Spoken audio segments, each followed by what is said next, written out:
keseluruhan. Tadi kan saya baru bilang satu. Oke. Yang lainnya misalnya ya, yang dikatakan sebagai ijazah asli itu justru ketika digelar perkara khusus makin menguatkan bahwa itu palsu. 99,9% sebagaimana dikatakan Rosyre. Why? Karena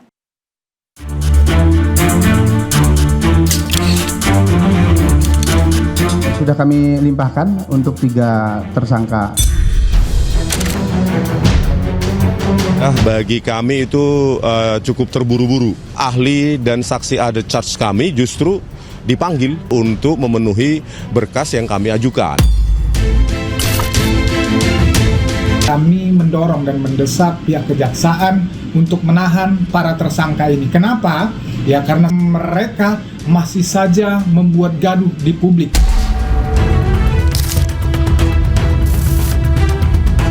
Menerima permohonan untuk seluruhnya.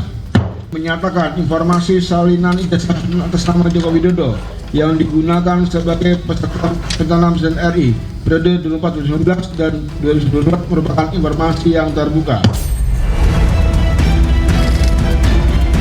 Ini kemenangan publik, artinya 9 item yang ditutup-tutup ini harus terbuka untuk publik. Dengan begitu publik bisa tahu nanti membedakan, apalagi yang punya ijazah UGM. Kami yakin ini tidak akan merugikan Pak Jokowi karena memang tidak ada hal-hal apapun yang disembunyikan oleh Pak Jokowi tentang keberadaan ijazahnya, tentang isi ijazahnya, apapun yang berkaitan dengan ijazah Pak Jokowi.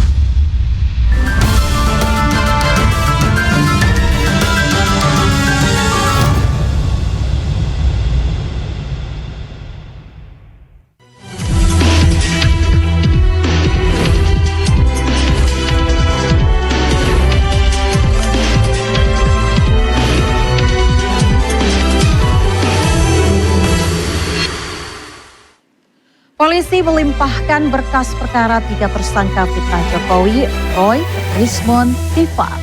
Bola panas kini ada di kejaksaan. Apakah kasus tersebut akan berlanjut ke persidangan?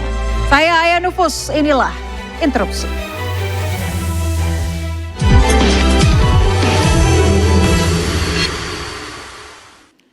Pemirsa, untuk membahasnya di studio Interupsi sudah bergabung bersama saya di sebelah kiri pengacara Roy Rismon Tifa, Bang Refli Harun. Terima kasih Bang sudah hadir pada malam hari ini lagi di studio Interupsi.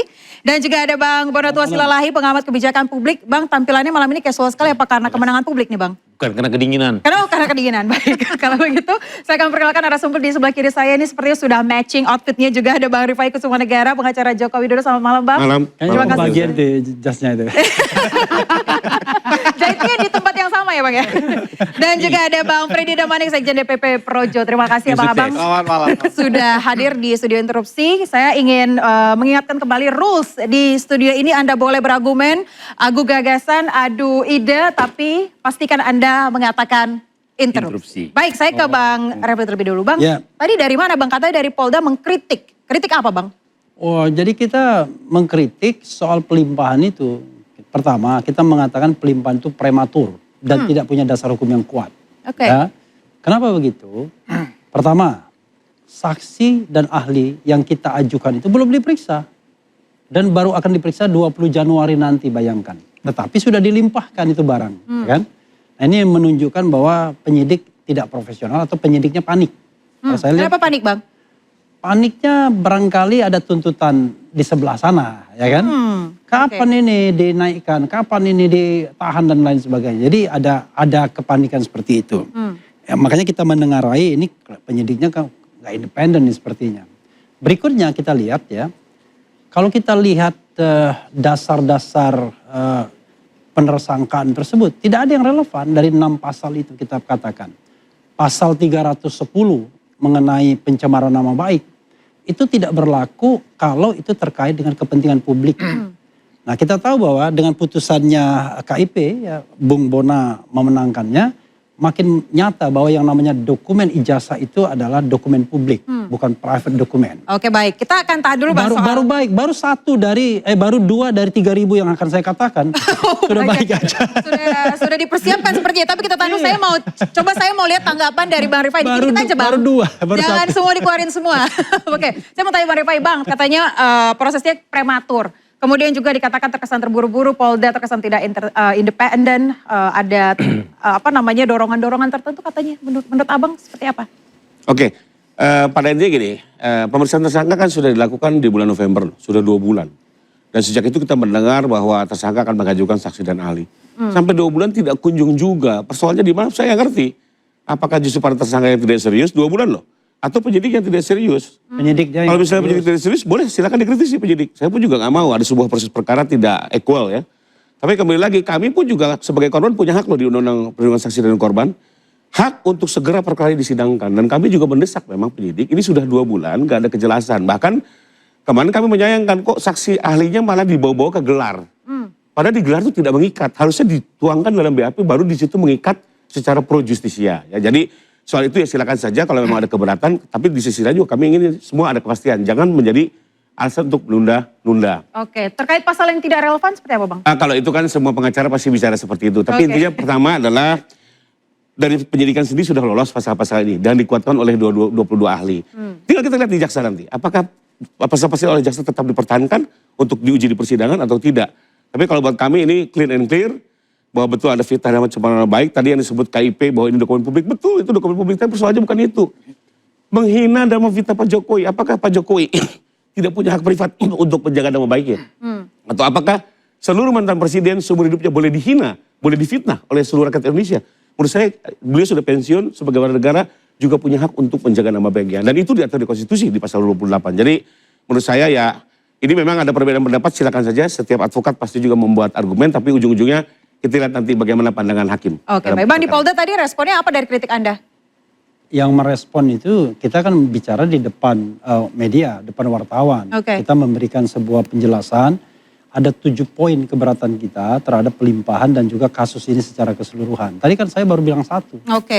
Yang lainnya misalnya ya, yang dikatakan sebagai ijazah asli itu justru ketika digelar perkara khusus makin menguatkan bahwa itu palsu. 99,9% sebagaimana dikatakan Roger. Why? Karena ada proses penunjukan yang tidak transparan. Jadi kalau kita bicara tentang tata kelola pemerintahan yang baik, good governance, clean government, semakin dia tidak transparan, makin mencurigakan. Maka kita katakan nggak benar ini ya. Dan kita menemukan satu titik tertentu ya, di mana kita lihat dari 6 penampilan ijazah Jokowi itu ada perbedaan. Jadi kita temukan itu, tapi kita nggak mau spill banyak-banyak. Jadi 3 KPU kan, KPU Solo, KPU Jakarta, KPU Nasional 2 kali bahkan. Kemudian 3, kita anggap tetap 3. Kemudian Dian Sandi sekali, kemudian Barreskrim sekali, dan GPK sekali. Jangan salah, edisi terakhir itu berbeda dengan sebelum-sebelumnya. Nah ini makin meyakinkan kita bahwa ijazahnya. Yakin itu ya? Oh iya, 99,9%. Lainnya misalnya kita menganggap yang namanya penyidik ini overcharging. Ini kasus pencemaran nama baik dan dia mengklaim fitnah. Oke, Bang, tapi 7 yang dari ke-7 itu yang paling penting yang mana kritik Anda? Yang paling penting semuanya penting. Semuanya penting. Oke, baik. Terutama pasal-pasal yang tidak relevan, yang tidak menjadi dasar kuat, prematur, sumir, itu menurut saya ujung-ujungnya kita mengatakan ini bukan lagi yang namanya law enforcement atau penegakan hukum, ini adalah kriminalisasi. Oke, saya akan dengar terlebih dahulu tanggapan dari Bang Freddy. Bang, kriminalisasi dari proses yang dilakukan. Tanggapan Anda seperti apa? Ya, memang argumen pihak Roy Suryo dan kawan-kawan ini memang tinggal itu. Ya, kriminalisasi, kemudian ini adalah objek atau penelitian kan. Hanya yang 2 itu, bolak-balik dan itu saja. Nanti bagaimana itu kita aja bikin 7 tadi. Sampai di persidangan pun kita bikin 7 sudah. Sampai di persidangan pun pasti akan itu. Ya, argumen pembelanya. Jadi menurut saya mutar di situ-situ aja menurut ya Anda. Akan seperti itu karena memang tidak ada jalan lain. Tidak ada jalan lain untuk melakukan pembelaan, untuk meyakinkan publik juga. Saya lihat yang paling kuat memang argumen itu bahwa itu adalah kriminalisasi, bahwa seolah-olah dijolimi kan, kemudian itu adalah objek penelitian supaya tidak dikriminalisasi karena ini negara demokrasi, negara bebas. Kan akan seperti itu. Tapi seperti tadi kata Bang Rifai, ya ini kan sistem peradilan pidana, semua tahapan sudah dilalui. Ya, sejak Pak Jokowi melapor, semua transparansi telah terjadi di dalam perkara ini dan dilihat, disaksikan oleh semua publik. Ya, tidak ada yang main-main di sini. Pak Jokowi ketika melapor, membawa ijazahnya, memang begitulah cara melapor. Kemudian diperiksa, ya kemudian dilengkapi berkas-berkas, termasuk saya diperiksa sebagai saksi. Tadi dia disebutkan berapa ahli bukti segala macam. Dan yang terakhir memang itu kan sudah dilakukan gelar perkara khusus. Saya sudah menyampaikan beberapa kali. Dia nggak datang ya? Saya nggak datang. Saya nggak datang. Saya tidak datang. Hadir. Saya cuma menyampaikan sudah dilakukan gelar perkara khusus. Dan saya sudah menyatakan di beberapa media bahwa setelah gelar perkara khusus ini proses pemberkasan akan dilakukan dan berkas akan dilimpahkan. Dan ternyata memang alhamdulillah puji Tuhan berkas sudah dilimpahkan. Artinya kami dari pihak pendukung Pak Jokowi memang sangat ya menghargai ya, kita respect kepada penyidik yang melakukan proses penyidikan ini dengan transparan, dengan akuntabilitas yang sangat baik. Ini kan konsekuensi dari ya perbuatan atau ya kita hadapi saja lah. Roy Suryo dan kawan-kawan silahkan berargumen. Ya toh nanti ini sampai di persidangan kok. Gitu loh. Berarti Anda juga setuju dengan hasil dari KIP yang diklaim oleh Bang Monotua ini adalah kemenangan publik? Saya sepakat itu. Ini adalah kemenangan publik dalam konteks bahwa justru ini nanti bagi kami advokat, justru proses di Komisi Informasi Publik ini memberikan pelajaran memang kepada publik, kepada lembaga-lembaga negara itu. Kalau memang itu informasi publik, berikanlah kepada, saya tanya Bang Monotua, kepada siapa saja gitu loh. Tetapi yang saya mau sampaikan adalah untuk kasus Pak Jokowi ini clear kasusnya memang tidak ada Pak Jokowi. Pertama menutupi informasi itu. Yang kedua memang ini kasus pencemaran fitnah. Ya, semua orang tahu. Coba saya tanya Bang Monotua, Bang, maksud dari kemenangan publik yang disampaikan dari oleh awal pihak Anda, Pak Jokowi itu sendiri tadi dikatakan tidak menutup-nutupi. Ditutupi. Jadi begini, makasih ya. Makanya sampai digugat kan. Itu. Jadi memang kan kita harus paham dulu konteksnya bahwa kita ini dalam konteks undang-undang keterbukaan informasi publik. Artinya ini bicara publik. Saya juga ke situ selaku pemohon itu atas nama publik. Kalaupun diberikan berarti kan untuk publik. Makanya saya bilang itu untuk publik. Artinya ini terbuka, dokumen selama ini kan beredar isu bahwa ijazah itu secret, dilindungi oleh PDP, kena pasal 17 Undang-Undang KIP, tanpa mengingat pasal 18 ayat 2 huruf B. Terkecuali untuk ini untuk yang pejabat publik. Jadi ini ada yang dikecualikan lagi. Jadi seperti itu. Makanya saya bilang ini kemenangan untuk publik. Karena memang pada awalnya ini semua publik bisa melakukan hal yang sama seperti saya. Bahkan keberuntungan kita adalah ini masalah ijazah Pak Jokowi ini sebenarnya cukup kecil dalam keterbukaan informasi publik ini. Ini bicara semua ijazah pejabat-pejabat negara. Bahkan presiden, kepala daerah, DPRD, DPR, semua nanti bisa dimintakan dengan pola yang sama. Seperti itu. Bang, saya tanya Pak Rifai, Bang, kaitannya dengan pasal yang diterapkan ini apa Bang dengan KIP? Perlu diluruskan ya. Jadi pertama kalau Pak Jokowi selama ini tidak pernah ikut campur atau mengintervensi lembaga-lembaga pemerintahan yang memang pernah memegang legalisirnya. Itu yang mungkin perlu garis bawah. Makanya dia tidak pernah ikut campur. Silakan saja masing-masing instansi memiliki SOP, diselesaikan dengan SOP masing-masing. Karena itu waktu abang menggugat kami tidak intervensi. Ini biar clear. Kami punya hak intervensi, kami tidak. Kenapa? Biarkan itu. Karena memang itu dokumen sudah diberikan milik publik. Tapi memang Pak Jokowi secara pribadi karena dia sudah jadi warga negara tidak mau memberikan manakala diminta oleh teman-teman TPW. Itu clear ya. Karena beliau menganggap saya bukan lagi pejabat publik dan itu kita pertahankan. Makanya waktu TPW datang ke rumahnya minta, kita tidak tunjukkan. Tapi bahwa teman-teman mengumpulkan dari instansi itu silakan saja. Karena itu kami tidak intervensi. Dan sekarang sudah seperti ini kita hargai ya.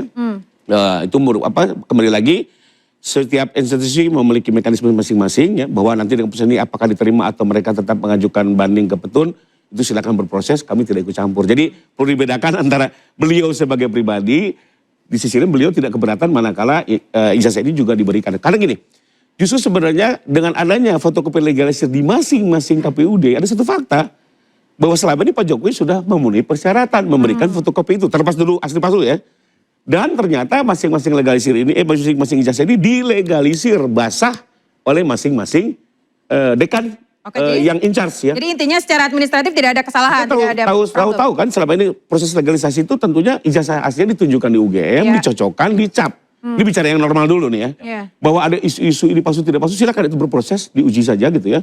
Tapi justru tahapan administrasi sebagai calon kepala daerah, calon presiden diikuti semuanya dan dilengkapi oleh legalisir dari dekan yang berhak. Jadi Bang.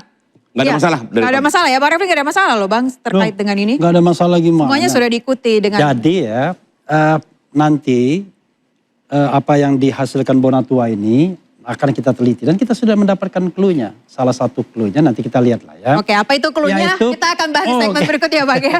Kita akan jeda sejenak pemirsa, tetap di interupsi.